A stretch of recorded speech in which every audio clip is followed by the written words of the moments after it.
The European Union may boast its Nobel Peace Prize from 2012, but its human rights record seems to be less impressive. Amnesty International, for instance, has been heavily criticizing the EU in the past year. And with the EU elections just around the corner, the Secretary General of Amnesty, Salil Shetty, has been meeting with top EU officials here in Brussels. I met up with the Secretary General to ask him about his concerns. The two big issues we are focusing on during my visit this time. One is in relation to discrimination against the Roma people, the single largest minority in Europe, 10 to 12 million people, being discriminated on health issues, education, housing, a serious problem which is spread across many countries in Europe. The second big issue we've raised is about migration. We feel that the policies that the EU are pursuing on migration are entirely focused on border control, protection, surveillance, and completely oblivious to their EU regional plus international human rights obligation of protecting lives, of respecting asylum law. So it's the issues of the Roma and migration that are the EU's biggest problems?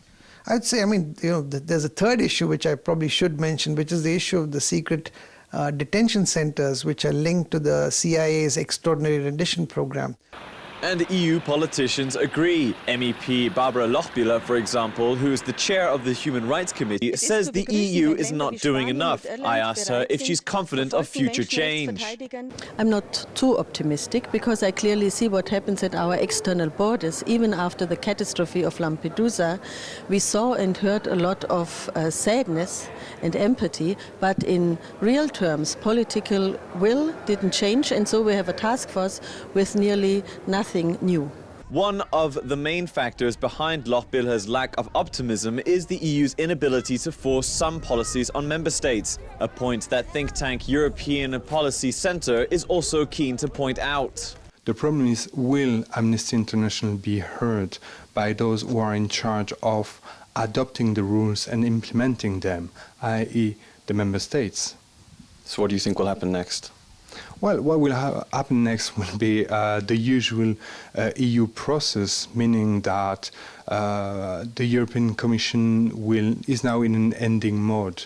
But the new European Commission will be acting perhaps with different people, with different persons, with different appetite with respect to human rights protection. And then it might perhaps, and I hope be the case, that it will be able to convince member states to move ahead on different issues. It's one thing to win the Nobel Peace Prize, but to then turn a blind eye to the CIA rendition centers, Roma discrimination and the Syrian refugee crisis does seem to take the shine off the prize a bit as well. And with experts unconvinced of any meaningful change, there is a risk that the dark underbelly of the European Union is set to stay that way. This is Björk Smith-Meyer for JN1 at the European Parliament in Brussels.